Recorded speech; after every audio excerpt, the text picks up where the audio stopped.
Mental. Adjective. Relating to the mind. Relating to disorders of the mind.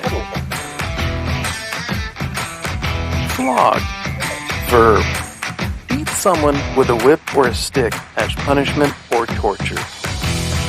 Mental flog. That shit we put ourselves through day after day when we're dealing with things we haven't quite dealt with yet. Mental Flog is a podcast where we come to learn how to live better and quit beating ourselves quite so much. Thank you for joining us, and we are ready to put on a show for you.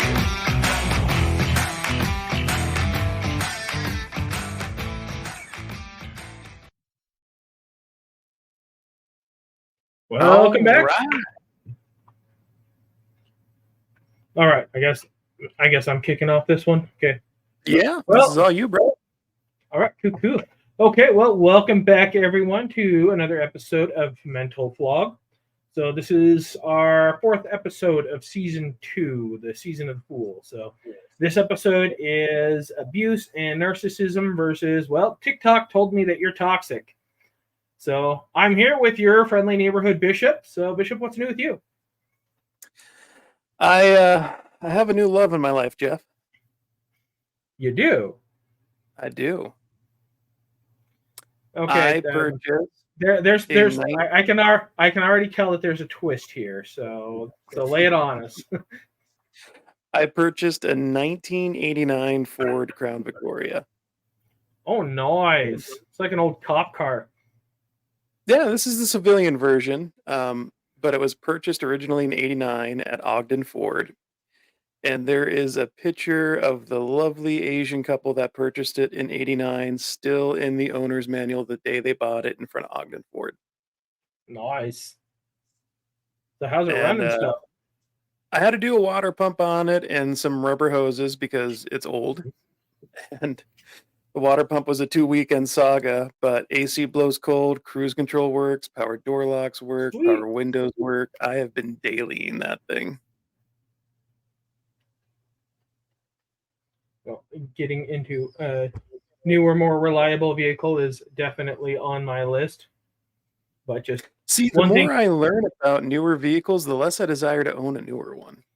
Yeah, but I guess it doesn't have to be like a newer one. But I think after doing my research, the vehicle that I've landed on is like I was into the Rivian for a little while until I actually did a lot more research and learned a lot more about electric vehicles. And after going on a trip to Vancouver, British Columbia, and renting a vehicle, and it was a hybrid. So it was a plug-in hybrid, and seeing how poorly the electric part of those vehicles works and how poorly electric vehicles work for long distances. I want something that can be like a good, like rough and tumble, go anywhere vehicle. So after doing all my homework, I've landed on if I can find an old 4Runner, that would be the vehicle for Jeff. What brand of plug-in hybrid were you driving? It was a Chrysler Pacifica. So. Yeah. If you want a hybrid, you want a Toyota or you want a Honda. Yeah, everybody has their own take on it, but those are the ones that do it right. Yeah, which I mean, ultimately, like we wound up with it was a free upgrade. We were supposed to just get like the cheapest like SUV that they had. And they're like, well, we can upgrade you for free to a minivan. We're like, well, we got like 3 of us and a little one that are all going to be in the vehicle making the trip. So minivan sounds like it'd be more comfortable. So, but yeah, reading all the reviews and stuff, it's kind of a wonder that the vehicle didn't just stall out on us and die entirely with apparently as reliable as those Chrysler Pacificas are. But actually, it was a fairly comfortable vehicle. It was just the electric part was not good for anything for that kind of a trip. Oh yeah, Pacifica is a very comfortable and well-equipped ride. Just I wouldn't say hybrid would be the way to go with one of those. Oh yeah. So Jeff, your beard is much shorter. Yeah, that's because I've got a 9-month-old with a kung fu grip, and yeah, he kind of got a hold of it by the roots one day and was kind of Tarzan swinging through the thing, and there was nothing that I could do to get him to let go except for just scream in pain, which he thought was hilarious. So Yes, I yeah, remember. the decision was made to go shorter, but after it was done, the fiance looked at it and she's like, "Well, it'll grow back eventually, right?" So I'm like, okay, yeah, I guess it's kind of cutting it off is kind of cut off a little bit of my personality. So we'll let it grow back, and I'll just deal with a child with a kung fu death grip that likes to Tarzan swing through the beard. I mean, it does come back. I completely shaved mine off in September of last year. So I mean, that's some pretty impressive growth for yeah. September. Well, just quick reminder for everybody, if you do have a question, text us or leave a voicemail. The phone number is 801-810-7502. If you have anxiety and you're worried Jeff and I are going to pick up the phone, fear not. It goes directly to voicemail, so you won't have to interact with us directly. Well, my friend, I am pretty sure you have a card for us this evening, don't you? That I do. So we'll see if you can actually see this card or not. But um, I pulled this from my Light Healers Tarot deck, but the card that I pulled today is. Okay, no, get that in front of the. Okay, yeah, you can see it's the Page of Pentacles Page of reversed. Pentacles, and it's reversed, yeah? So in the reversed position, typically, when you think pentacles, pentacles they usually have to do with finances, but the pentacles also has to do with your health. So that's not just going to be your physical health, but also your mental health. And Page of Pentacles reversed, that means that represents an individual who is very much in like the beginning stages of having to come to terms with the fact that they've completely lost focus, they've completely lost themselves, and everything is just kind of belly up and upside down, and they have no drive, no motivation, or no will to really be able to make a difference. So, and of course, as G.I. Joe said, knowing is half the battle. So this is the stage in which, okay, coming to awareness with the fact that you're at this stage where you've just kind of given up and you're just kind of going through the motions, and it's time to do something, do gooder. That describes how I felt when I was in some unhealthy relationships, before, for sure.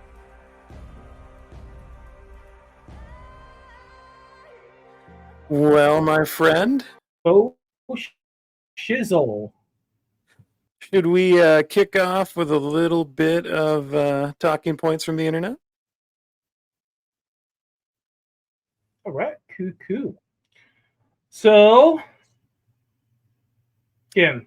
So All right. according to the CDC. Oh, hold on, buddy. Like, okay, all right. Oh, okay. Sorry, you've got something here. Sorry. Oh, yes. This is from the Angry Therapist. Your body thinks it's dying. Let me explain. When you're in a relationship, even if the relationship is dysfunctional, a uh, eh, I can't English today.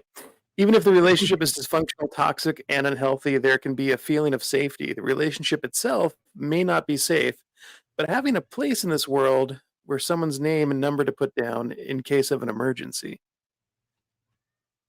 I do love me some John Kim, Angry Therapist, and I can read this and think to myself that I am guilty of living in that world before. How about you? Been there, done that. Bought the T-shirt, lost the T-shirt in the divorce. Someone once said water has no effect on fake flowers, and that changed my entire mindset regarding relationships. What's your hot take on this one, brother?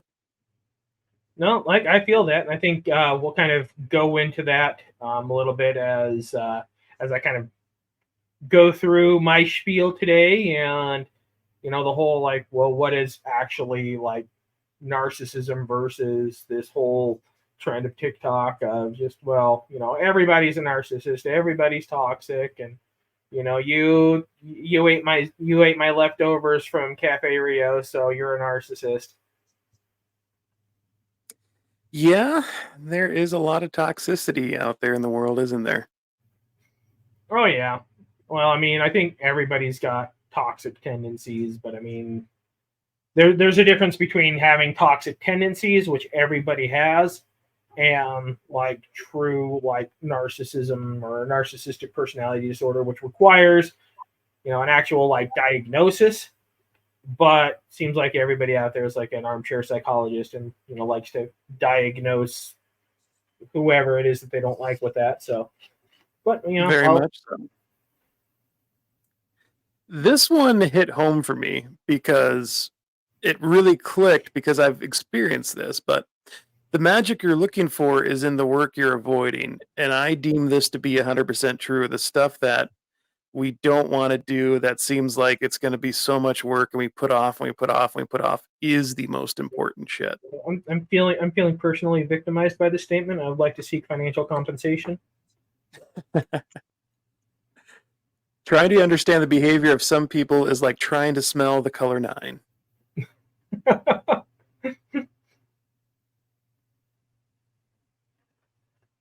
This one is just a little bit Yeah, can small. can we There we blow go. that up a little bit bigger for everybody? Okay. Narcissists don't want love. They want attention. If they can't get positive attention, they will take negative attention. And if they can't have your admiration, they will accept your rage. But they must provoke some response from you. That is their goal, to provoke a response, any response. It solidifies in their minds their power over you, that they are calling the shots, that you are weak, or gullible, or easily manipulated, or vulnerable, or whatever they have labeled you in their mind, that means you are less than them. Yep. And we'll definitely be talking about this a little more in Oh depth yeah. later. That one's small too. But what's with all these like tiny little thumbnails here? Narcs can't have an adult discussion about an issue, so when you try to see it as so they try to see it as you starting an argument. I have also lived this in a relationship before. I just didn't really fully recognize what it was back then. The narcissist never apologizes. They do say sorry, but it's not a sincere apology, and it's usually followed by a blame shifting statement. I'm sorry, but if you don't do that, then I wouldn't have done that or done what I did. So an apology from one of them is not an apology, it is a gesture to shift the blame back to you. Yep. That just briefly that kind of reminds me of like won't say who it was, but we'll just say that back in the day, we kind of had our little group and um had somebody in the group that one of our best friends um he just one day kind of started talking to us and said like, okay, I don't want to come to any events or any social gatherings if they are there. And we're like, okay, well, what seems to be like the issue? Kind of noticed a little bit of tension there, but like, well, what's going on? And he's like, well, it's like I've noticed something about them that I don't like, and it's something that I'm not willing to accept into my life, and it's not something that I'm willing to deal with. And the best way that I can describe it is that this is the kind of person that the only kind of apology that you would ever get out of them is, well, I'm sorry you got offended. No, that is a healthy boundary to be able to set for yourself when you recognize something that doesn't belong with you. To just say, hey, I'm not accepting this, that's powerful. Yeah. So got to hand it to them, but it would be years and years later that I would finally realize the gravity of that statement and kind of exactly what it was that they were implying. But kudos to them for being able to see that and call that out and set that boundary. I love this one because it has a lot of truth to it. It's another John Kim, the angry therapist quote. We all have issues because we all have a story, and no matter how much you work or how much work you've done on yourself, we all snap back sometimes. So be easy on you. Growth is a dance, not a light switch. Yep. Sometimes it takes a heartbreak to shake us awake and help us see we are worth so much more than we're settling for. One more. Be alone. That is the secret of invention. Be alone. That is when ideas are born. Nicholas Tesla. I mean, my alone time during my process of healing and figuring myself out was how I got this way. Not the really messed up, jacked up party, but the actually good healthy part. Yes, yeah, it's easy enough for Nikola Tesla to say, for crazy genius who just hates people in general and just wants the whole world to leave him alone. All right, brother. Well, you got some wise words for us this evening? Okay, well, so here we go. Just kind of briefly about abuse statistics and things like that. So according to the CDC, 1 in 3, both men and women, will experience either dating or intimate partner violence. So this is either going to be it by direct physical violence or sexual assault. Well, oftentimes it's harder to identify. Nearly half of all men and women report to have been victims of psychological aggression, or AKA emotional abuse, in an intimate relationship. So, we hear these buzzwords all the time: gaslighting, love bombing, and everyone has that one ex that's a narcissist. So, but I mean, well, sadly, so many are going to experience this abuse in their relationship. There's a meme that I think it's relevant that we share regarding what we see quite a bit these days. So, for those of you that aren't watching this on YouTube, the meme is that dog Doge, whatever, that Shiba Inu meme, and it's wearing a stereotypical pink anime wig, and it states, "Well, my boyfriend won't let me hang out alone at my ex-boyfriend's apartment or use Tinder to make friends. I don't know how much more of this toxic relationship I can take." So, sorry, Ashley, but Brad isn't a narcissist because he ate your leftovers. I don't care what Crystal Lesbian Witch 420 told you on TikTok. So, is that an actual username? Did you look this up? No, that was just something I pulled out of my ass. No, but I think in many cases it's just easy to slap a label on someone and categorize any of the connotations that might come with that as the end all be all to the problems that they had with that relationship or why the relationship failed. So, but in the end, you end up with a situation where there's another meme that I'll share here. It's you have the multiverse Spider-Mans. They're all pointing at each other, and it's like, no, you're the narcissist. No, you're the narcissist. Well, you're a gaslighter. Well, I'm not a gaslighter. You're the abusive one. So, but as the philosopher Kierkegaard once said, and as Wayne in Wayne's World 2 quoted Kierkegaard as saying, it's like, once you label me, you negate me. So, and then as your friend of mine, Gary John Bishop, said on his podcast, these labels tell us nothing.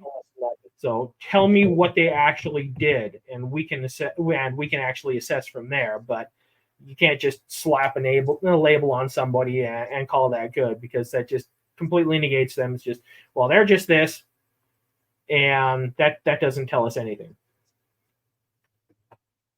So, what do you think, Sir Bishop? A lot of this really hits home for me on my experiences. I think, however, Gary John Bishop really nails it home on this point. We live in a society that we're saying an ex is a narcissist or like to gaslight you. It's an epidemic. Much like the boy who cried wolf, it's hard to sort fact from fiction. In my time in the dating pool, I can't tell you how many people had a story about a narcissistic ex or being gaslit. Now, was it true? Was it valid? In some cases, it would seem to be. But at the end of the day, one of the biggest tools in filtering out the BS is time and listening. Everyone will eventually tell you exactly who they are. All you really need to do is pay attention. Yep. So, and as we said earlier, it's the statistics speak for themselves. There, it's everybody has a narcissist ex, but AF 1 and 2 will actually experience that kind of emotional abuse, and about 50% of them are actually hitting the nail on the head. And I think the dialogue is important, and I'll give social media credit for spreading the awareness, because I guess, sharing a bit of my own story here. So before about 2017, I may have heard the term dark narcissist. times. Yeah, the dark times. But I may have heard the term narcissist used before, but I never understood like all of the implications that came with it. So, and also, not having any awareness to what constituted as emotional abuse, I got to take responsibility for any damage that I did, and honestly, my lack of emotional intelligence at the time. So, I was thinking, so long as I wasn't physical or wasn't doing anything to insult or degrade my partner, then that was meeting all of the checkbox required to not be participating in any kind of abusive tendencies. So, I got to take responsibility and accountability for any damage that I might have done in my ignorance to that. So, but yeah, imagine my shock when, my world was crashing around me. So it was the first time seeing my ex-wife and my ex-partner. So it's polyamory, mind you, that all that shenanigans. This was all above the board. So it was during visiting hours when I had my sticky sock vacation. So the very first thing that my ex-partner says to me was, "Well, I'm disappointed that you're still alive and sucking air." So, and then the very first thing that my ex-wife said to me was, "Well, I've been talking to our counselor, and they think that you're emotionally abusive." So I guess later she would admit that she waited to drop this on me until I was in that environment because she knew I would internalize and knew that I was already on suicide watch and that it's not like I could do anything self-destructive in trying to process that accusation. So I guess internalize it I did. So went through, I replayed every disagreement, every harsh word that had ever been said in that past 13 years, every lie or half-truth, trying to figure out where I had gone wrong, not just in my marriage, but the two other relationships that I was trying to juggle and all that polyamory bullshit. So, and then I guess when I would try to talk to my ex-partner, she would just scream at me until I would break down. Like she would force me to say, "I'm a liar, I am an abuser." So, and things got to a point where the fellow residents that I was there with, they were telling me that I didn't, they're like, "Jeff, you don't have to tolerate this, what's happening to me. Like I'll fight them for you. Like I'm, like your ex-partner in particular, the stuff that she says, like, if I hear her talk to you like that again, I won't hesitate to jump over the table." And I was just like, no. It's like I did the crime. I have to I need to show penance because apparently I'm an emotional abuser. So, but when you're in that kind of an inpatient facility, there's a lot of focus on what's going on with you. And there was one psychiatrist there that he stated within a 5-minute conversation that he's like, "Well, I think you have borderline personality disorder."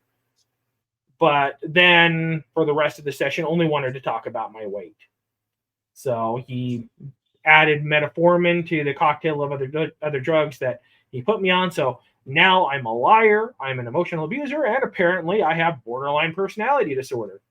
But the most important part was that I needed to watch what I was eating during treatment because he wanted to make sure that I didn't gain any more weight. He had some priorities. Yep, priorities. But part of when you get released, they want to, they expect that they're going to set you up with a therapist to continue working with.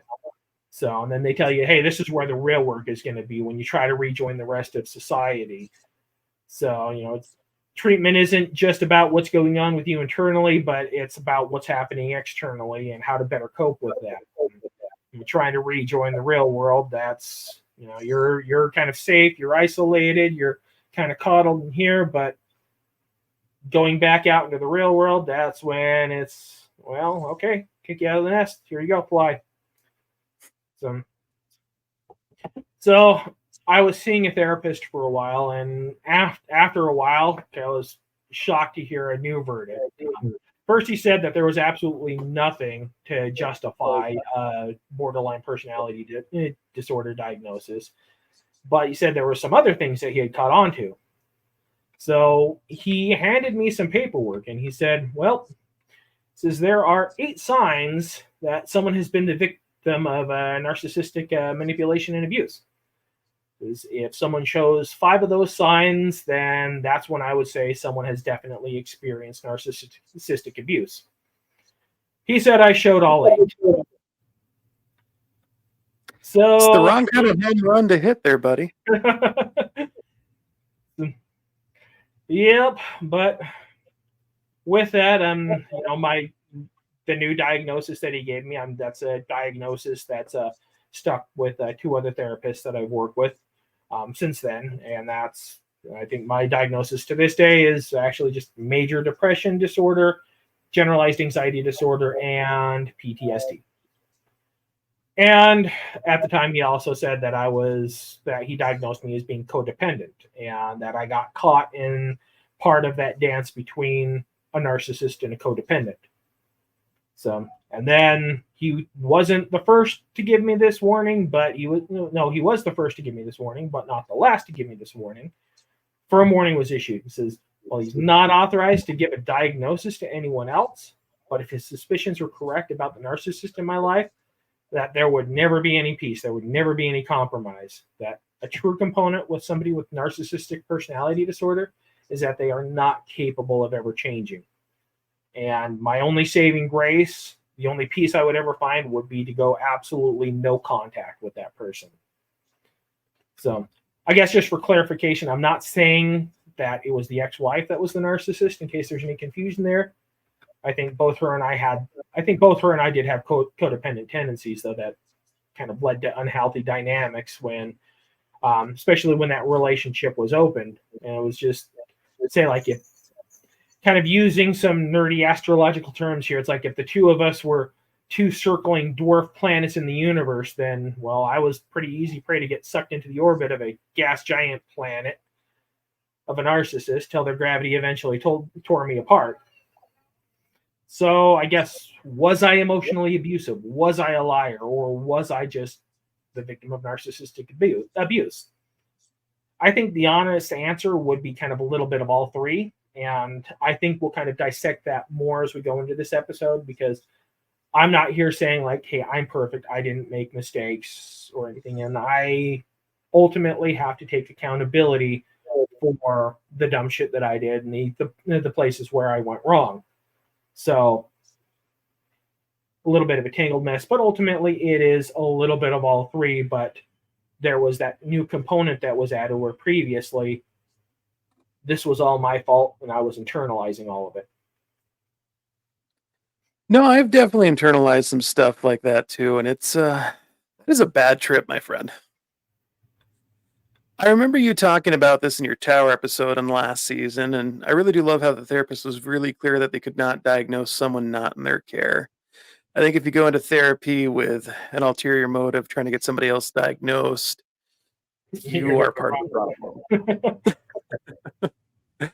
problem.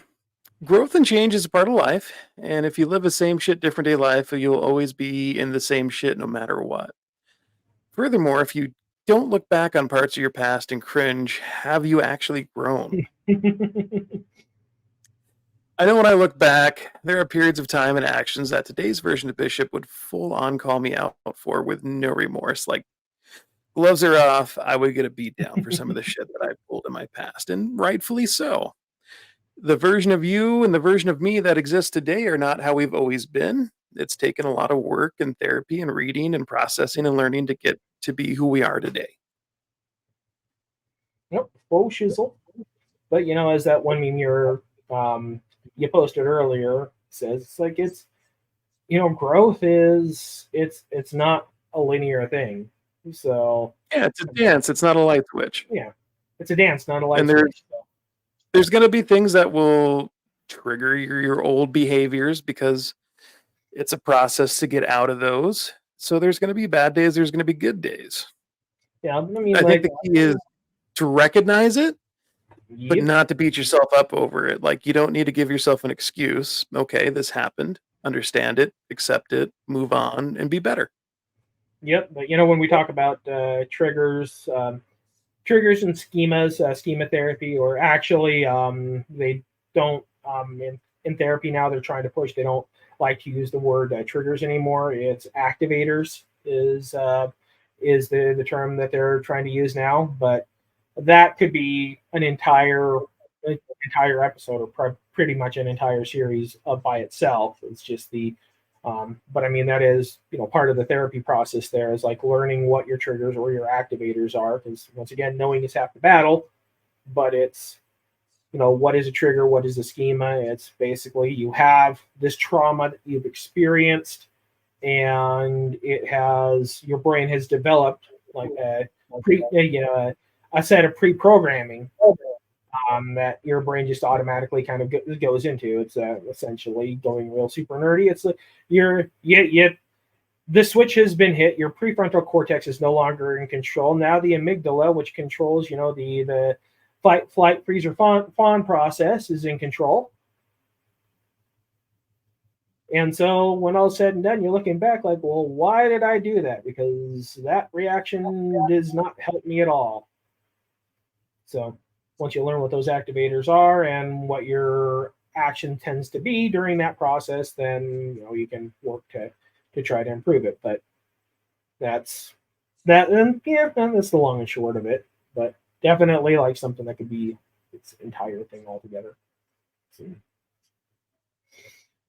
but I think if we're dissecting things further, we should definitely differentiate between deliberate abuse versus toxic tendencies. So, let me clarify. I don't think anybody deserves any kind of abuse, but especially if it's deliberate and malicious.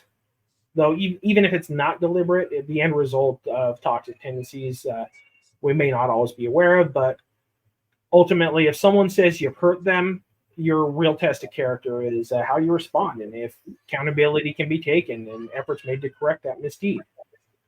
So, I mean, it's a sad fact of life. You live long enough, you're going to do something somewhere along the way that's going to hurt someone. But when you know better, you do better. So I guess, if you're listening to this or watching this and you're asking yourself, well, could I possibly be a narcissist?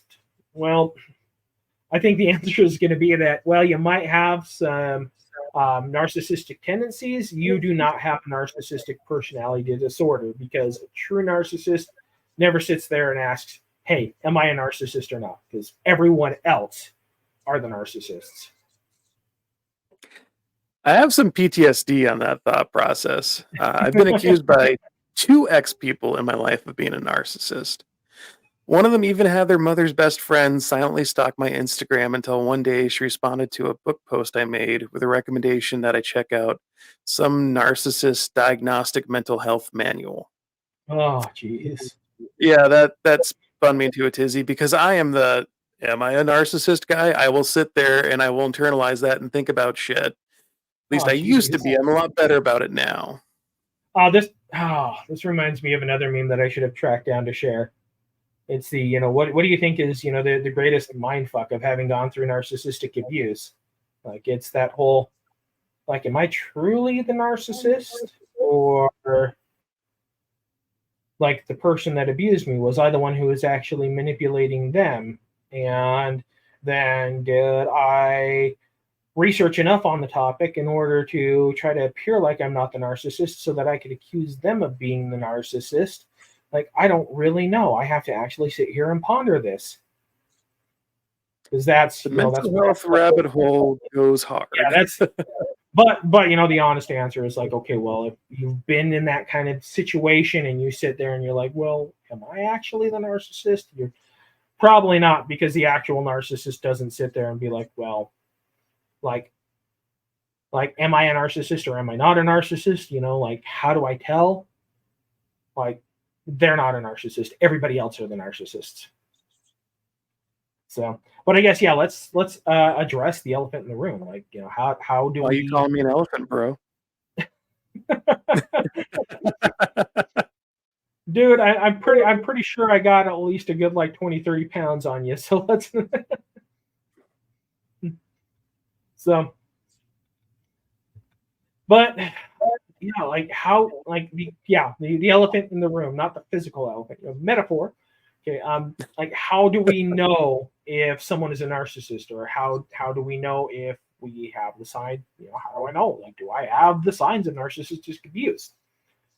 So I guess I'll just quickly touch on the fact that narcissism. This is just kind of a small segment of that's just one of 3 personality traits that they have with what they call the Dark Triad. These are all traits that we can all fall privy to sometimes. And parts of our personality that a lot of us will kind of try to run and hide from or refuse to admit. But that the term the Dark Triad, this was coined by researchers Delroy L. Pathos and Kevin M. Williams back in 2002. And it would seem no one was talking about these until, of course, TikTok reared its ugly head, and now everybody is, diagnosing everybody else with these. So, but in a nutshell, narcissism, it's defined as a lack of compassion or empathy with a tendency towards selfishness and overinflating one's own importance. The other personality traits, they include Machiavellianism. So this is named after the author of a book that was written ages ago, The Prince by Niccolo Machiavelli.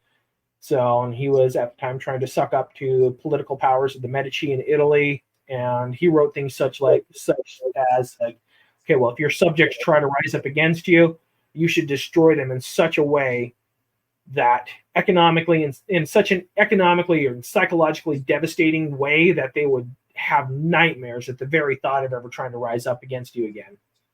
So Machiavellianism, this is typified as kind of this control freak, the ends justifies the means, win at all costs kind of mentality. So, and then you have psychopathy.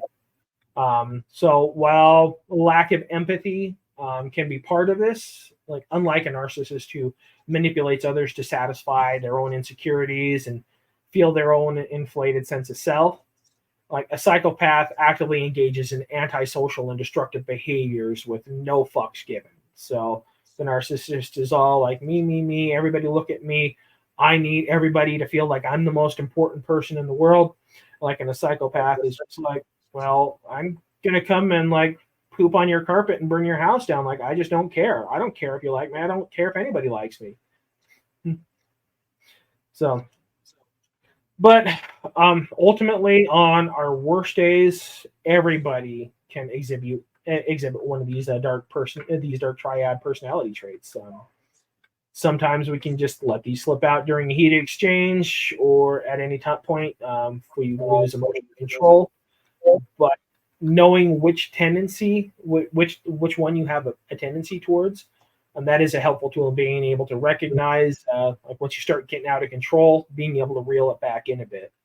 So, having taken that dark triad personality trait, unfortunately, my strongest trait is towards narcissism. Though the test said that my tendency to actually be a narcissist was fairly low, that if I'm triggered, then those are the traits that I'm most likely to exhibit, like acting out and just, quite frankly, being a dick. So, now, have you taken the test at all, or? Check this out, brother. I took this test because of you. What do you think of those results? Oh, so yours, yeah, I think, yeah, we both got about the kind of similar results.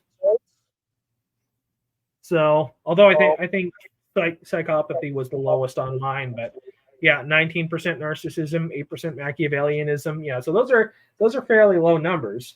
So altogether, this says okay, well, you're a well, like the test says there, it's like it says you're 18.17% lighter than the average person. So good on you. You're doing gooder than the average person as far as those dark triad personality traits. So, but like the old phrase there, hurt people. So I think a lot of those dark triad traits, they can manifest in the kind of abuse that they might have experienced to narcissists. Yeah, narcissists, they tend to manipulate. Psychopaths, they can be violent, impulsive, and aggressive. Like Machiavellians are controlling. It's probably because, a result of trauma that they probably experienced in early childhood. That's very, that mirrors that. Being manipulated. So here's my question for you. If 2017 Jeff or Bishop were to go and to take that test, what do you think the results would look like? Well, I think, I don't know. I kind of had like a little bit of a breakthrough, like end of 2015. So I think 2016 to early 2017, I think narcissism may have been higher on the scale for me. But before that, well, I had an Ayn Rand kick that I was on for a while. So Machiavellianism was probably pretty high through, the late 2000s into the mid 2010s. So, like my apologies, for any of that. It's, I think anybody that's been exposed to Ayn Rand in college, eventually you'll learn about this thing called empathy, and when you know better, you do better.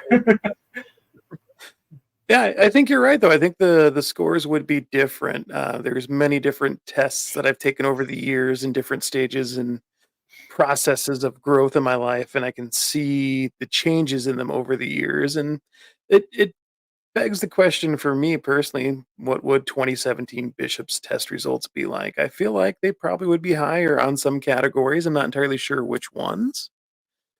But I think as you learn and grow, if you were to keep taking this test at different stages in your life, you're going to get different results. Oh yeah.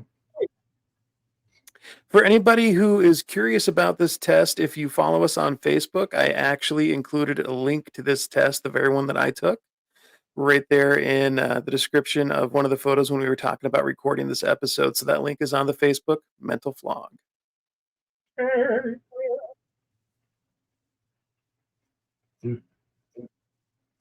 No, but I guess kind of going back to what we were talking about there. Yeah, hurt people. I think there is that element. I think there's also kind of plays into they call the cluster B personality disorders, which they think, okay, that could be a lot of that's trauma related. There could be chemical imbalances, things like that as well.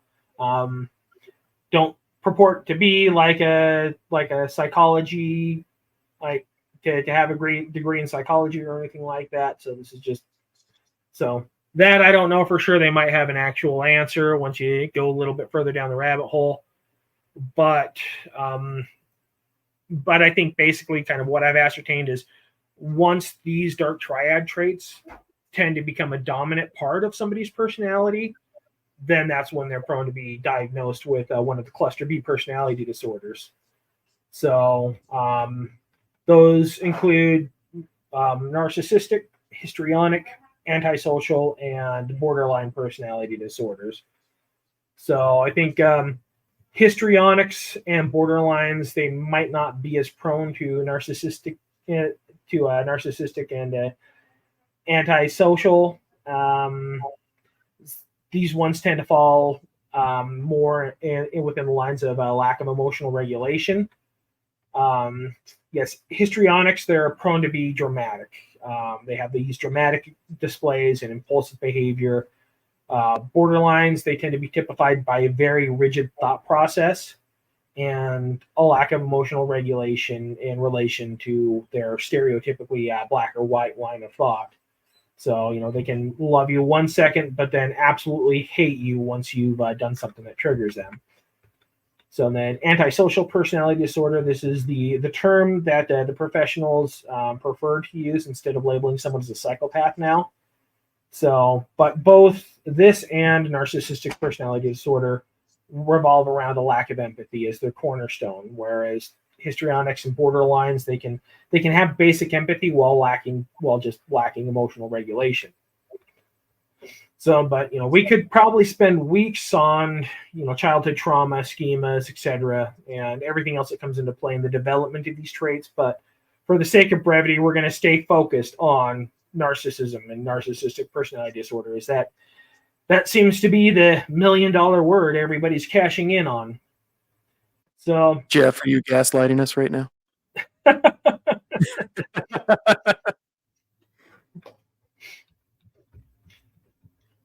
like, how do I?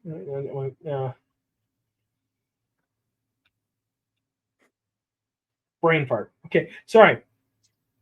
You kind of threw a penny on the tracks of my mental train and derailed me there for a second. Okay. All right, so here's a test this was designed by someone that was diagnosed as having narcissistic personality disorder. So, and they said this is a surefire way to know somebody's a narcissist. So let's see how you respond to this test here, Bishop. So a woman is at her mother's funeral. While she's there, she meets the man of her dreams. They just instantly hit it off, and they just have this great connection, but she ends up losing his number. So that night she goes home and she murders her sister. Why?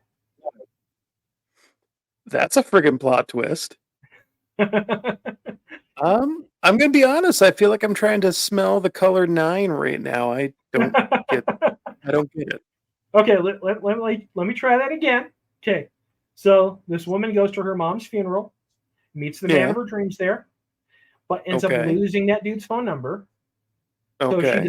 So she decides to go home and kill her sister. Why? The math doesn't math on this equation for me, sir. So I don't get how the loss of the phone number results in the death of a sister.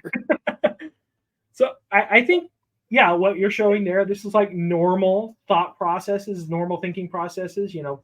If we try to get into the head of a narcissist, we might think, well, maybe there's a jealousy thing there or something. So, the test says that only a true narcissist would be able to pick this up right away.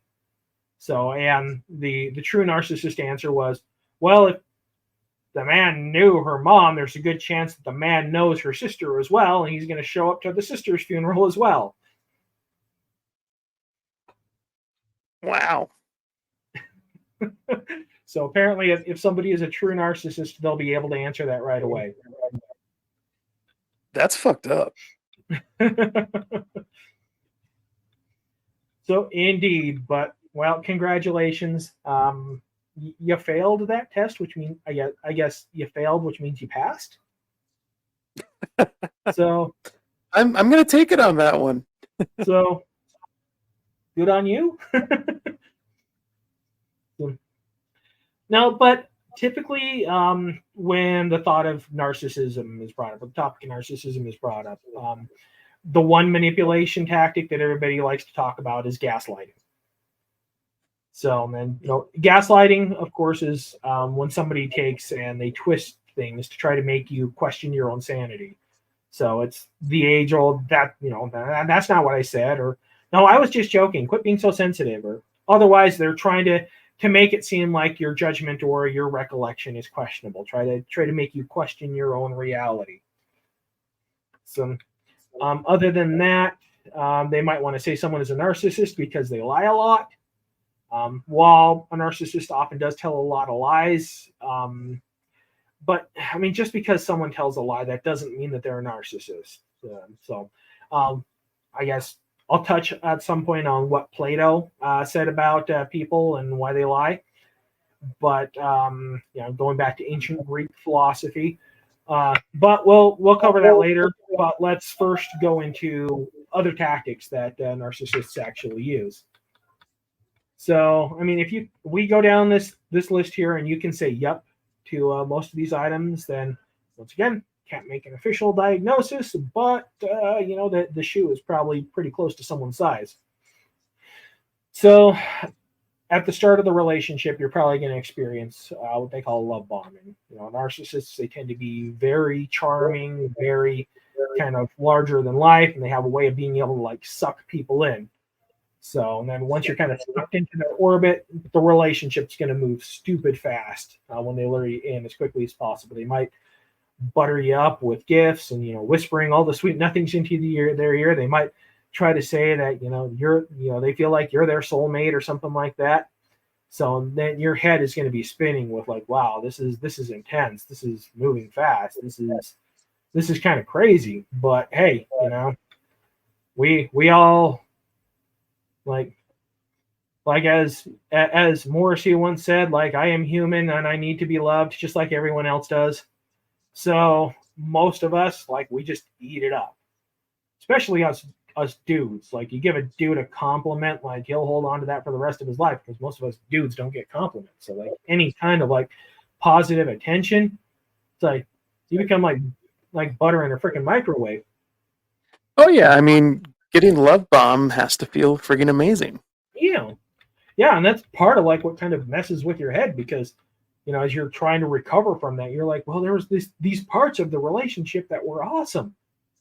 Like, and I'd really love to feel that again. But the problem is that like all the awesome parts were all completely fake. So, I mean, they'll. So when they, sorry, another brain fart. But yeah, so they do all of this. They butter you up. And now you're kind of like in that infatuation, starry-eyed mode. And then one day, somehow, some way, you did something wrong. And they lose their shit on you. You are now the worst person in the world. There's just nothing but bile and hatred that's pouring out of their mouth. They're just cutting you down every which way that they can.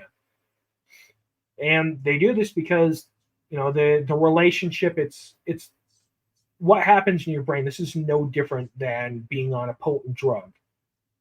So, they come on strong. They give you this huge dose of oxytocin and dopamine. And this actually, like most like psychoactive drugs, this is how they work, is by flooding your system with dopamine in particular. I know that's like methamphetamine. That's how that works, is that like it just floods your system with dopamine. That's the reward chemical. So, it kind of tricks your brain into having that instant gratification. But yeah, the same one that we get from eating cheese. Yeah, but the thing with eating cheese is that there does come a point of diminishing returns. I can tell you about a trip that I made to Washington with some friends back in the day. And I'm the kind of person that if I'm going on a trip somewhere, like I don't if someone says, yeah, let's go eat at Denny's, like I'm gonna probably slap them across the face with a trout. You're like, okay, we're in a new place, new location or whatnot. Like, why go like experience the same crap we could experience at home, or eat somewhere we could eat at home? So I'm like, we gotta find someplace new, like to see, go where the locals are going. So we found this place. It's called Dirty Dave's Gay 90s Pizza Bar. That's quite the name. Yeah, now you're probably thinking the same thing that we were at the time. We expected, okay, we're going to go to this place. It's probably going to be like dudes in short shorts roller skating the pizza up to us with like posters of Luke Perry or whoever hanging on the wall. It's like they might have like, "What is love? Oh baby, don't hurt me," playing or whatnot. But no, they're talking 1890s, which was labeled the gay 90s because apparently it was this great time of like progress and innovation and stuff like that after the nation was recovering from the Civil War and crap. So yeah, I guess a little bit of a disappointment there when we showed up, and we're just like, okay, I guess it's not as weird as we were expecting. We signed up for weird. This isn't really weird, but they had a pizza with 5 pounds of cheese on it. It was like, that sounds like the stress. That thick of cheese. And we're like, okay, we're going to do this. And then the next night, my aunt lived in the area. We're like, okay, we're going to go visit my aunt. She's like, yeah, awesome. Like, I'll cook for you. Like, what does she decide to make? A cheese fondue. I guess, economist terms here, we're talking about, diminishing returns. There is a such thing as too much cheese. Like none of us could eat dairy for like a month after that trip. I bet. So, but yeah, like dopamine. So it's the way that they treat you, like when the love bombing process, it floods your system with dopamine. It's like taking meth or heroin, and so you get that bliss, and then they suddenly take that away. It's like it's literally the same thing as going through withdrawals from one of those powerful drugs. So, but they know that they've got you hooked, and they know that they can do anything that they want because you're going to do anything that you can to get that scrap of their affections. Like, you got to have that high, you got to chase that high. Like, the come down sucks so hard, and you just want to have that fix again. So you're doing all you can to get that high and get that love and attention that they were giving you, but once they see that you're meeting whatever criteria that they said was needed in order to get back in their good graces, now they're going to rely on another tactic. It's called moving the goalposts. Now it's not just going through and like unfriending all the people that they don't like. Now they need like access to like all of your passwords, and they're going to completely like curate your entire life and things like that. And so, and when they're upset, there's usually no warning at all. So you're either going to be subject to what they call the narcissistic rage, or stonewalling, the silent treatment. So, and I guess, when you get it into a disagreement with your partner, typically the goal should be being able to find some kind of middle ground. But these tactics being employed immediately without any warning, it usually shows that the goal is just to try to force you back into line.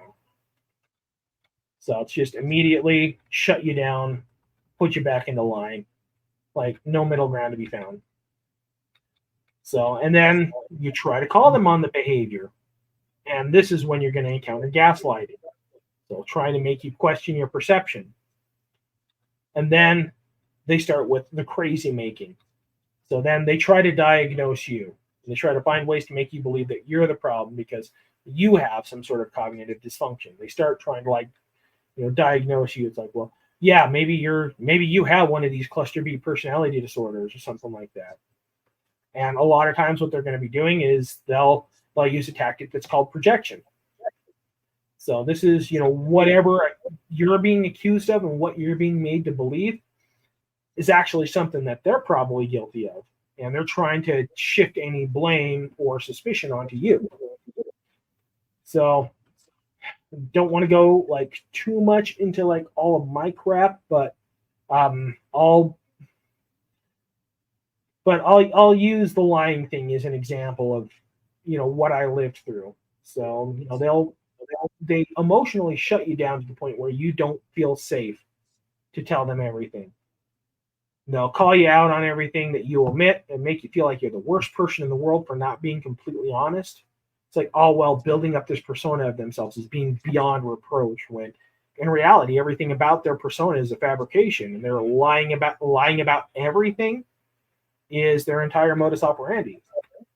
So, an honest person doesn't have to keep reminding you that you're honest, and a rich person doesn't have to keep reminding everyone how rich you are. So, Truth Social, anyone?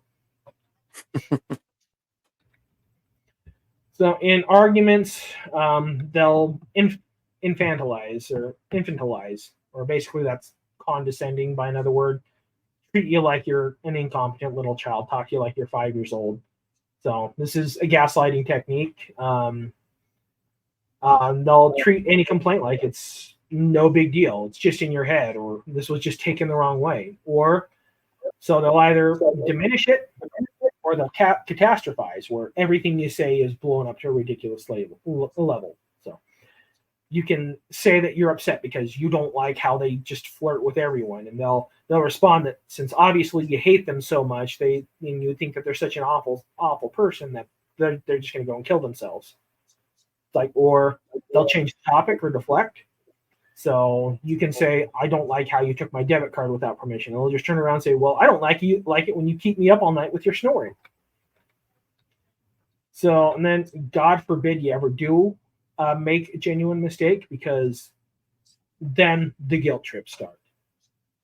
And Like, and this, once again, it's all to keep you under control. So like, this is a deflection tactic, but, and it can often come out of nowhere, but it's like, once you screw up at all, that's their ace in the hole. That's a card that they can play anytime, anytime that they want. Just pull it out of nowhere. Like, well, you ate my cheese, so now I'm mad at you, and that kind of begins that whole spiral of, well, now, like, they've withdrawn that affection, like they've taken away that drug, and now I'm going to go through the withdrawals, and now I'm squirming to get back into their good graces.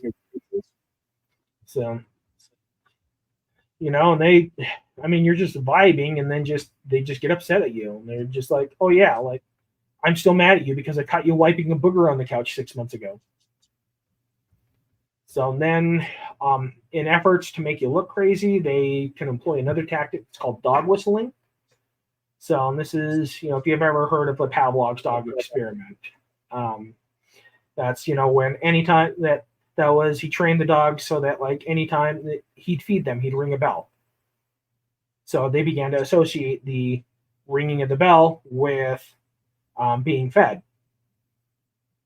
So then, like, and he showed, like, okay, they've gotten used to this. So then he would just ring the bell and not feed them, and they would just stand there salivating. So this is dog whistling, is the narcissist doing this to you. So that whistle, it can be anything like a Ted hilt that they do, or it's just something simple that, some sort of little like activator that they can do to get you to go off. So, and then they'll do this. They'll wait until you're in front of others, and then they'll give that head tilt or whatever the dog whistle is. So now you're defensive and you're erratic, and you're doing this in front of others, and they can point out, hey, I didn't do anything wrong. You just saw how they just went crazy. So, and then if they feel that their grasp on you starts slipping, this is, when the tactics that they start using in front of other people, because when they can no longer control you, they start to control what other people think about you. So then they began engaging in triangulation. So they're going to try to turn third parties against you, and they have a line of defense that they can drag into any arguments to try to put you back into place. So smear campaigns, throwing you under the bus. This would be another common tactic. Playing the victim. So it's maybe an offshoot of projection, because typically they'll accuse you of perpetuating upon them everything that they've done to you. And then eventually they'll just be done with you. And then they'll drop you like you never mattered to begin with. And then, of course, they have someone new lined up right away. That's going to be their new source of manipulation. This is someone they were most likely either grooming or outright cheating on you with. This isn't the end of the story, though. Like, even once they've dropped you, like, even when they've said that they're done with you, they still want you to know exactly who is in control. So this is when they begin a tactic that they call hoovering. So this is when they'll reach out with something seemingly simple as a means to get you, to suck you back in. So, months can go by with no contact, and then one day they'll just message you with, hey, do you remember what the name of that Chinese restaurant that we used to go to was? This is just, something seemingly innocuous to try to, like, suck you back in.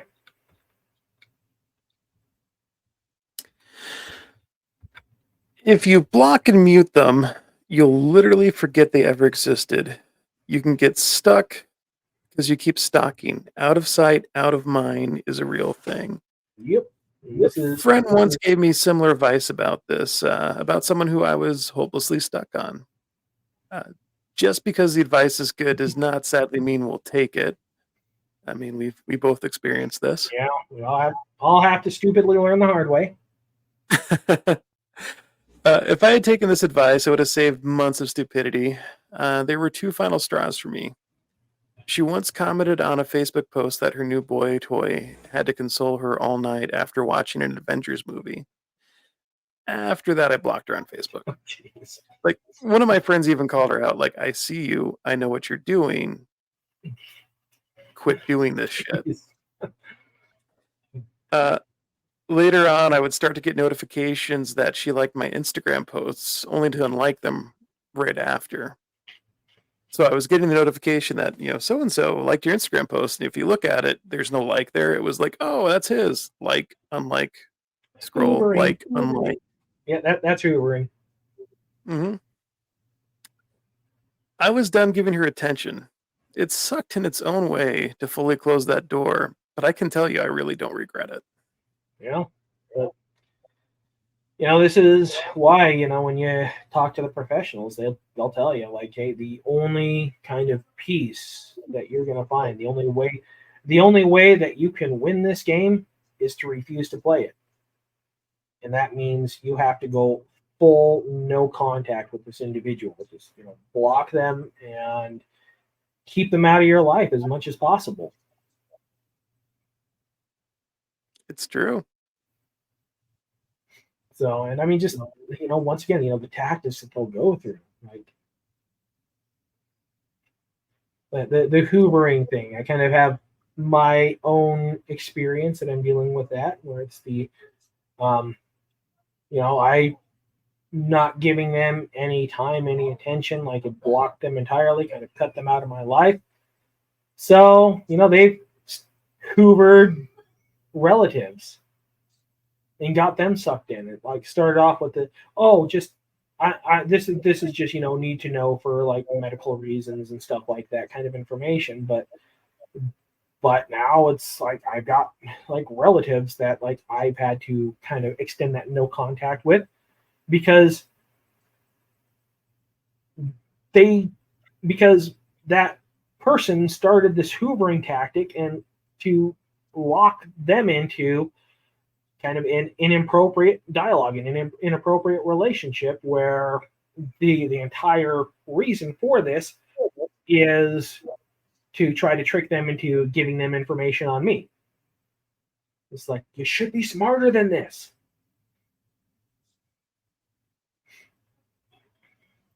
So anyhow, enough of my nonsense. So no, but you might have heard of the dance between the narcissist and the codependent. So narcissists, they often target codependents. So how do you know if you might be a potential target for a narcissist? So being codependent, this means that someone places a large part of their identity and their self-esteem on their relationships. So, what better target for a narcissist than someone who can't function or have any kind of sense of identity without them? So here are some warning signs that you might be a codependent. So this is unable to set or keep personal boundaries. Fear of abandonment. Experienced that before. An inability to express your needs or your emotions. Taking undue blame. Neglecting your own needs to take care of others. Approval seeking and fear of rejection. Intimacy or communication issues. And because you can't set boundaries or express your needs effectively, there is a tendency towards dishonesty and manipulation to get their needs met. So Plato had, mentioned Plato and his allegory about lies earlier. And so the allegory that he gave is this. It's like, well, why do people lie? It says, well, if a crazy person in a panic rushed up to you and demanded to know where the axe was, of course, you're not going to tell them, right? So he theorizes truth is an ugly burden, and most people are begging for a safe place to be able to unload that burden that they carry. So if someone is lying, it's going to be because of fear. So with the narcissist, it's going to be a fear of exposure. With the codependent, it's a fear of rejection. So put that fear at ease with the codependent, and give them that safe space, and you're going to get the truth, because truth is that ugly burden that nobody wants to bear. But not so much with the narcissist. I used to be able to check a lot of these codependent boxes. I think something that snapped me out of it was when a local semi-well-known individual who had been allegedly dying of terminal brain cancer for about a decade now. Oh, wow. Got caught in a lot. He had hit me up, telling me that his bestie, who was coming to see him in California, was suddenly not allowed to stay at his father's condo. In a panic, he asked me to help him secure a place for his friend to stay. I found a hostel nearby, and instead of letting me call and make a reservation, he assured me that I had done enough and asked that I'd send him the money, and he would take care of the rest. I stupidly sent him the money. I was saving for a new car seat for my daughter, and I told him this, and the understanding was that he would pay me back immediately when he got back to Utah. Let me guess, you never And got paid back. I got like a partial payment because somebody he was interested in called him out on his bullshit, and in order to try to gain favor, he started trying to send me money. But this friend that allegedly couldn't stay at the condo showed up a few months later at a house party I threw. I asked him how California was and how the hostel was. Genuinely confused, he told me that he stayed in the condo and that the mutual friend's father loved him like a son. I did see a Oh, lot of pics jeez. posted of the two at some expensive tourist locations in California on the Facebook. Oh, And jeez. yeah, yeah, that was kind of my wake up call of, yeah, this guy really is bullshit, which sucks because a lot of us, I mean, I would take time off to go spend time with him. Like, he's allegedly dying and he was somebody I considered a friend. And yeah, the last time I saw him in person in public, he pretended I didn't exist because how in the hell can you come back from that? Jeez. We all eventually hit a wall that forces a change, and if we are learning and growing, uh, you know, we're gonna have to hit that wall. It's amazing how many people hit me up needing no small sums of money after I made my change, never to hit me up again when I said no. A few months ago, someone I hadn't seen in years tried to reach out for that same reason of, hey, I need some money. And I didn't even respond to that message. I call this growth. Yep. So, but I think kind of what you said there, just I guess kind of another kind of tangent about the difference between there's what they call the overt narcissist and the covert narcissist. So the overt narcissist is going to be that person that's just, they're the greatest things in sliced bread. They're incredibly charismatic, and everybody that they try to draw in, they're just like, like, hey, I'm the greatest, like I'm the shit, like I can do no wrong. Everybody love me, everybody worship me. Covert narcissists can be a little bit harder to find because their thing is, it's what you said earlier about when they can't get good attention, like then any attention will do. Mm-hmm. And they'll suck people in by trying to get people to pity them. It's, they'll have like, XYZ disease or something like that. And because of that, then everybody should give them special treatment. Everybody should cater to this, and everybody should give them, preferential treatment. And anybody that isn't gonna capitulate to that, like, well, they're just this, insensitive asshole, and like, can't you see that I have like this going on? Like, why would you do this unless you were like some sort of heartless swine? But otherwise, the same, the check boxes for the tactics are going to be the same. It's just that's really kind of overt versus covert narcissist, how to tell the difference between the two. So, but I think, once again, I should reiterate, like somebody doesn't have to be a narcissist or have a cluster B personality disorder to be a deliberate abuser.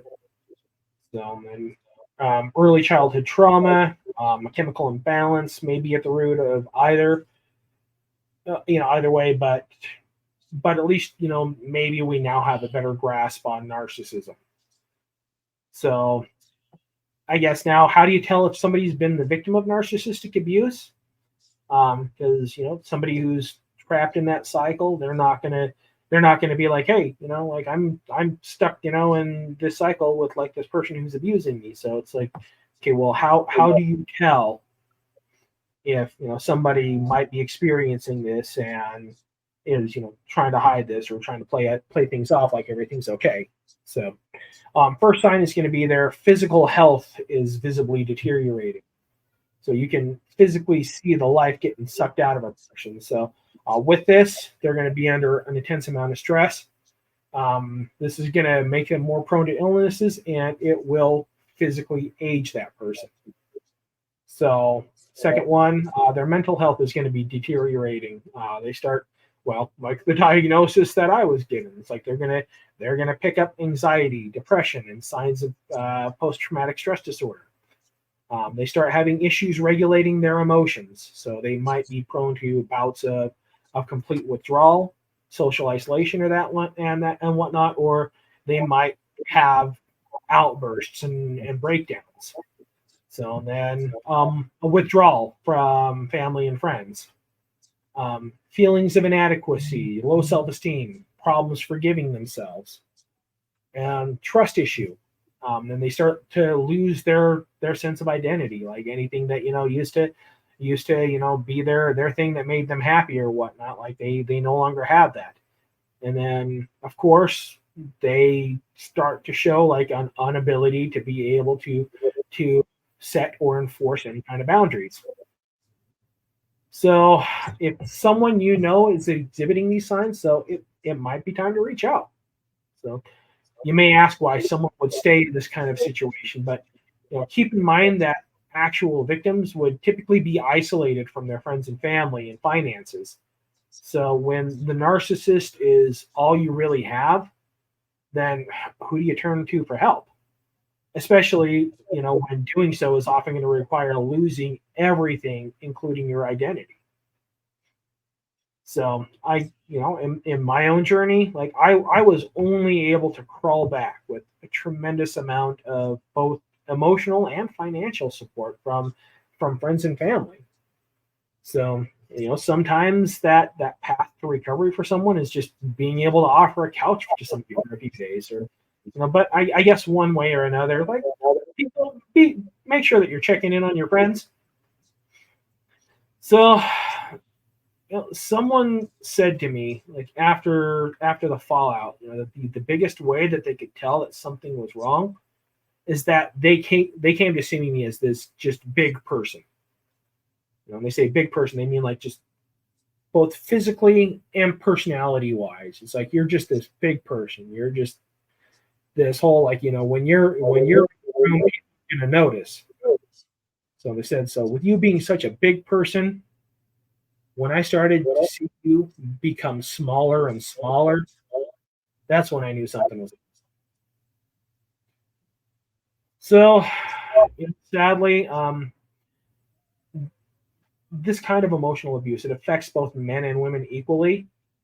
But when you look at what resources exist out there, there's just really nothing out there. Like a lot of these resources, they're going to be available for women.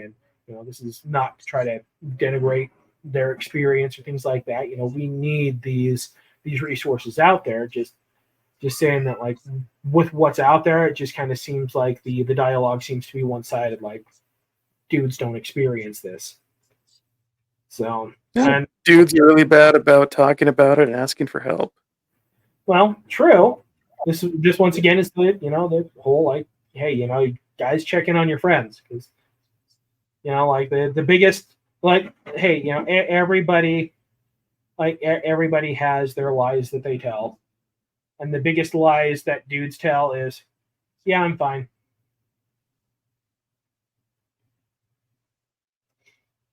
But ultimately, with this lack of resources out there for dudes, dudes need their bros. So oftentimes that's the only support that's available to them. So there's the book, one of the classics, No More Mr. Nice Guy by Robert A. Glover. This is a classic for men in overcoming codependency or nice guy syndrome, as he calls it.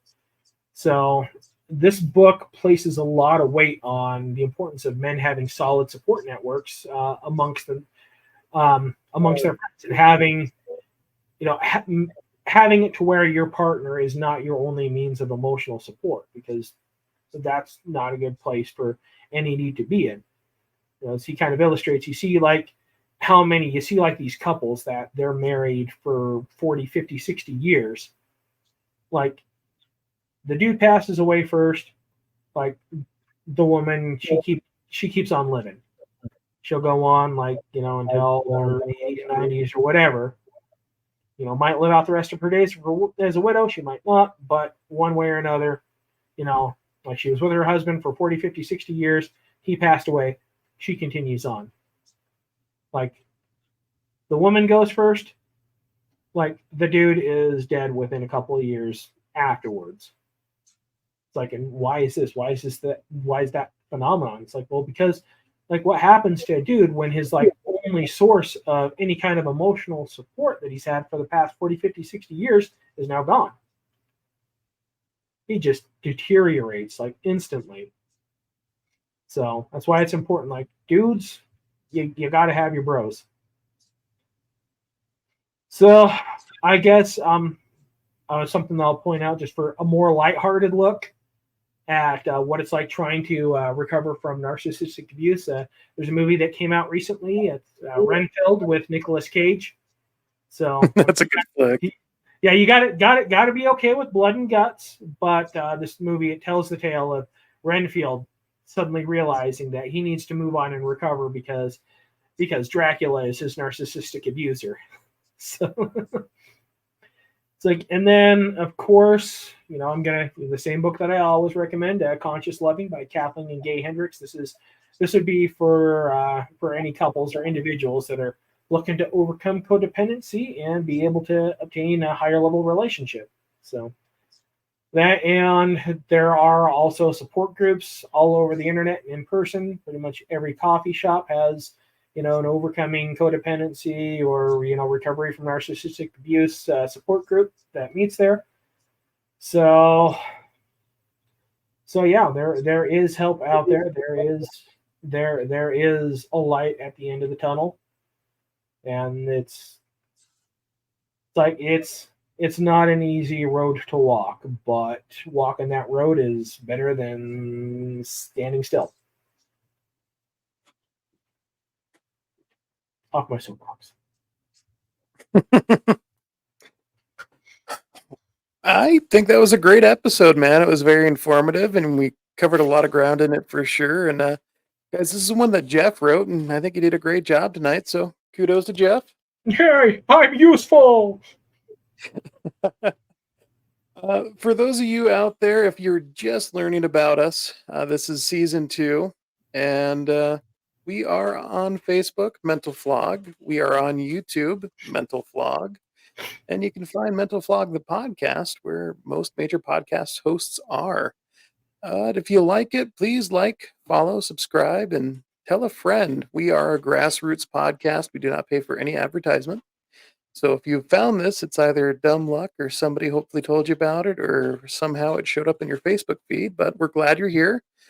And please do, if you have questions, comments, whatever, send us a text, leave us a voicemail, interact with us on Facebook. But our contact number is 801-810-7502. And we'd love it if people interacted with us. We'd love to do another listener question show like we did on the first season. We haven't gotten to do one of those yet. Jeff, any closing thoughts, my friend? Wash, rinse, repeat. Well, everyone, thanks for joining us for the podcast. We hope you really got something out of it, and reach out if you have something you want to add to it, or if you have questions. Well, thank you for listening. Tell all your friends. You get one friend, and they tell a friend, and then they tell two friends.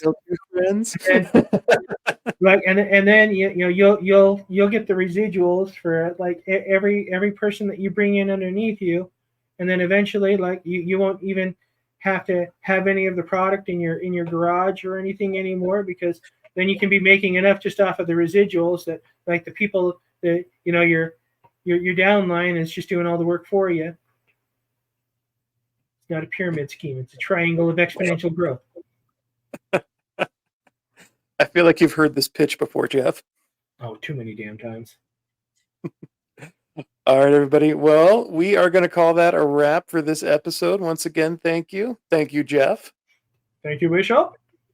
And we will catch all of you guys for the next episode in July.